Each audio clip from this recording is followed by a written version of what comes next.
So here's my top five in no specific order. I'll mention, I guess I'll cover the ones that already Wendell covered.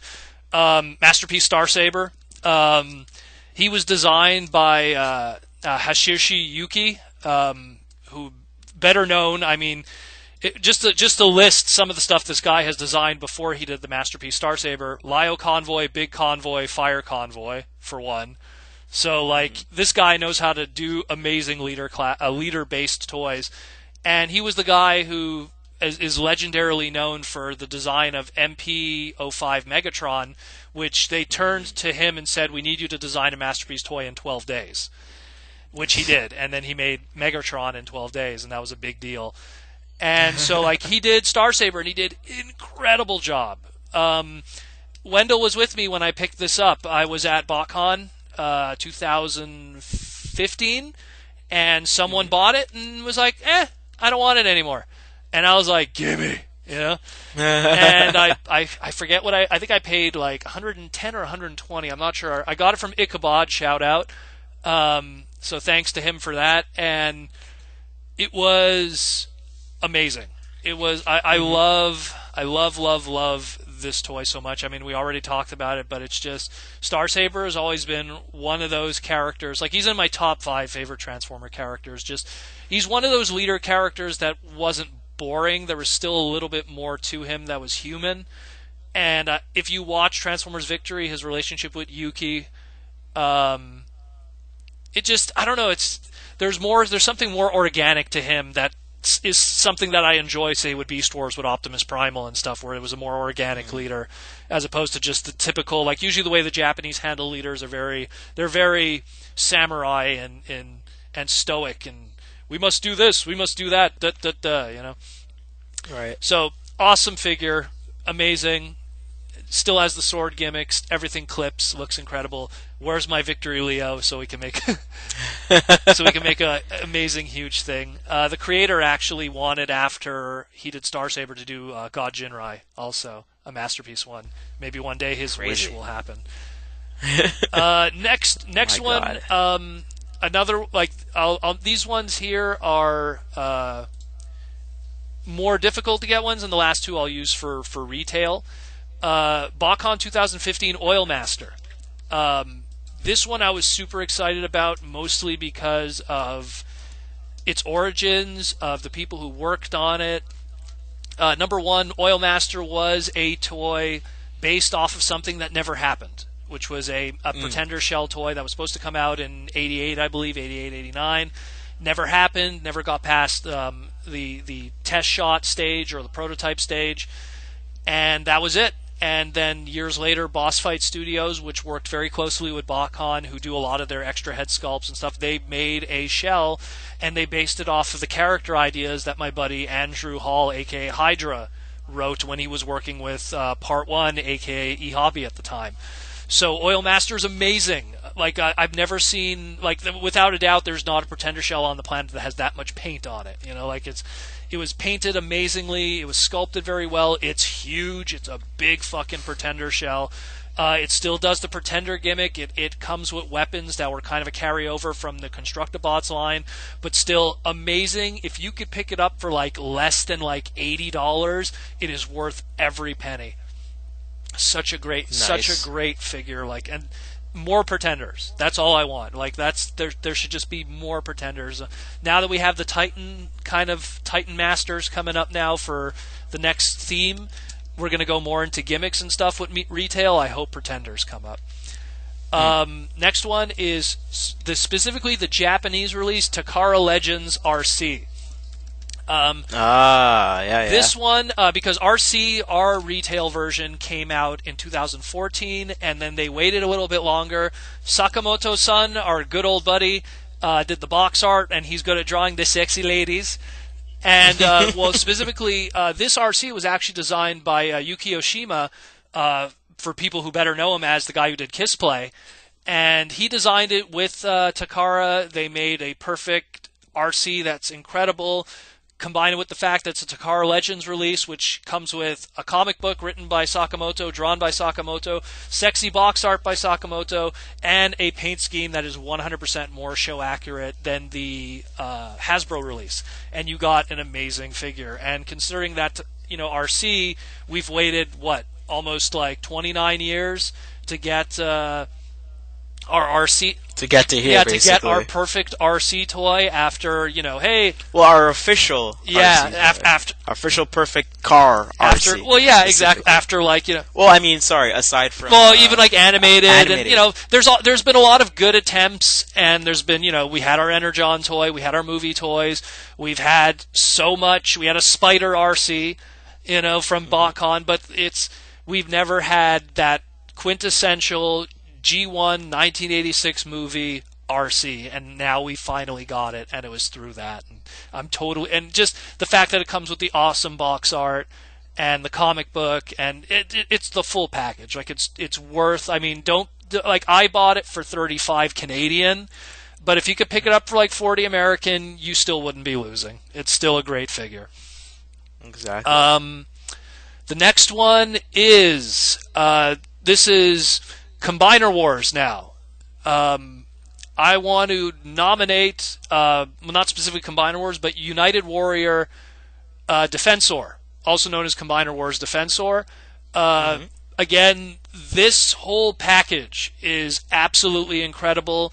It was designed by John Warden and Takashi Kuniharu. People who don't know who he is, he created G1 Hot Rod, Six Shots, G1 Star Saber. He did Gigatron for car robots.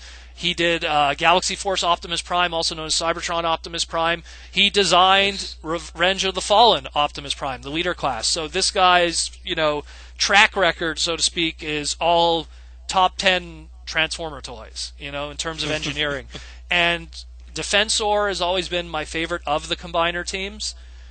And this thing is incredible, specifically the United Warrior one, because you also get the extra groove character that was lacking from the American release. All the figures are amazing. I don't even know where to begin with this. It's just that if there's one Combiner War set that you want to get out of the deluxe scale ones, me personally, it's Defensor. Get that one. It has the most variety of design. It has the nicest colors. It has the nicest paint jobs. Hey, aerial bots are cool, but they're all jets. Stunticons are cool, but they're all cars, and a lot of them are very similar. We're going to get more down the line, but as it stands right now, Defensor is easily the best of them. A nice variety of different vehicles all around. It's great, and even the super robot mode, it's incredible. It's amazing, and I love it so much that I went and got the American release of Hotspot, so I could have a second one with a different paint scheme, because I love that mold so much. Like I wanted to have the Defensor in robot mode, like the combined robot, and then have Hotspot just on his own on the side in robot mode. That's how much I love that mold. It's so awesome. And my last one of my top 5 is, no surprise, Combiner Wars Devastator. This was designed by John Warden also, and Shogo Hasui. Shogo is better known as, we call him Mr. Masterpiece. Every masterpiece that you love, Shogo had his fingers in. And Shogo also was the one who designed Classics Rodimus and Classics Starscream of the Classics line. He didn't design any others, just those two. And when you think about those two compared to the other classics, Shogo's one of those guys that really is all about preserving the original look. Like where a lot of other classics toys usually deviate from the original design, the Starscream and the Hot Rod or the Rodimus really stay true to the original design. And Shogo's all about keeping that, and that's why he's much beloved when it comes to the Masterpiece line, is because he was able to maintain and keep the perfection of those animation models that Fleur O'Deary did years ago. That being said, going into Combiner Wars Devastator, wow.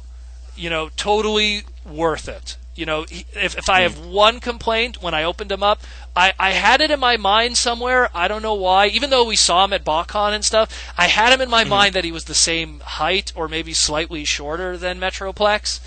He's up to, I'd have to say, I don't know, like Metroplex's nipples? I don't know how to, just below his breast, if you will. But, he's still huge, but it's just, I thought he was a little bigger, but still amazing figure. Great design. He's clunky enough that, everything clips in perfectly and he doesn't fall over, which was something the original G1 Devastator kind of had a problem with.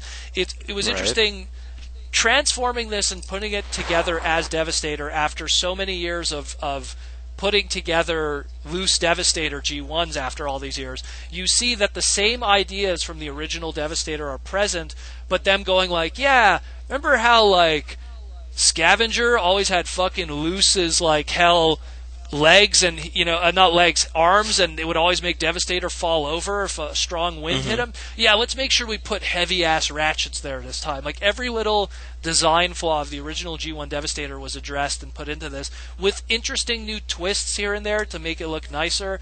Great toy, totally worth it.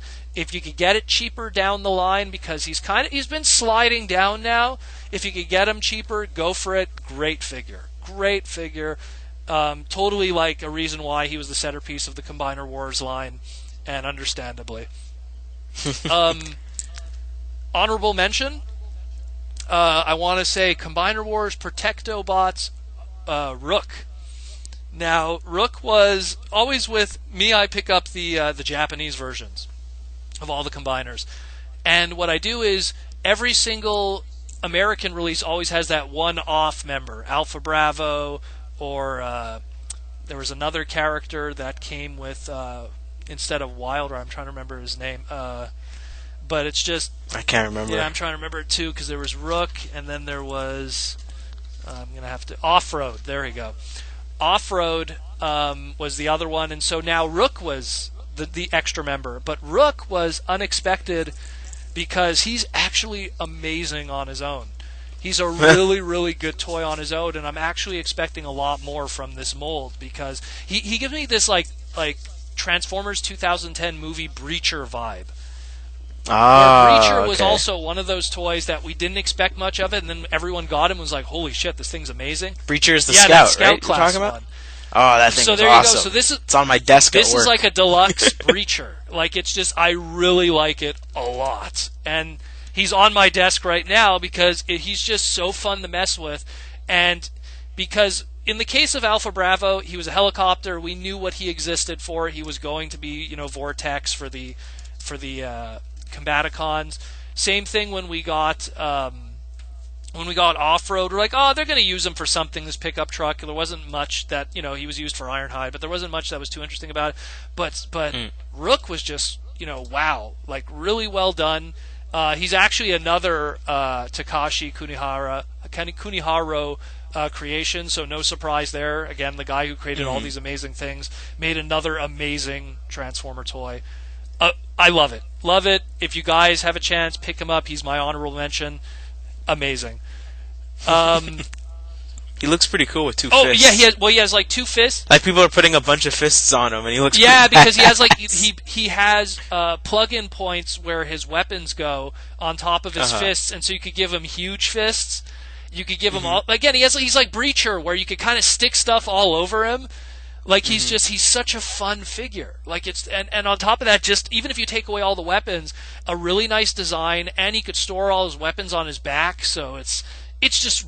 I didn't expect him to be that awesome. Like, I was just picking up what I thought just another one of the one-offs from the Combiner teams, and he ended up being this amazing figure on his own. I can't wait for him, because they're going to use him for Tarantulas in the future, and they're going to use him for a few other things. So he's going to be pretty awesome. So does he really come with a shotgun? He comes with, it's like a double prong kind of gun, and then he comes with the fist. That's the Combiner fist. Right. Yeah, it is a shotgun. That's what it is. Looks like it a little bit. It's like a tactical shotgun. I guess so. But it's like three barrels, right? I don't know. You probably know your guns better than I do. Copy link location. Hold on a second. This is the image I have here. Yeah, let me see the image, maybe, because I have the toy. Let's see. Oh no, I'm seeing the prong thing you're talking about. Yeah, because okay, they included that. See, everything that it's shown here, that was extras that people put on. Oh, okay, so then never mind. I see the prong thing, it's like those old school toy clamps. Yeah, exactly. Like you're trying to reach out and grab Ultra stuff. Hand, as Nintendo created. Nintendo actually invented that. Fun fact. Yeah, but what you're showing, the image that Wendell showed, was it's just because you could use all these Combiner War pieces with him and create some custom awesome stuff. Like he's like Breacher, where with Breacher you had that 3mm peg that was so universal, and people were doing all this crazy stuff with Breacher. I get the exact same vibe from him, where there's so much fun things you could do. Like if you have a whole bunch of different Combiner Wars hands and weapons, it's all compatible with him. And because he could hold everything in both molds, you create this like you can make like a crazy ass war vehicle, or like this soldier that just has all these guns on him. Like, he just looks cool. He's just awesome. I really love him. He got You know what he got remolded into, right?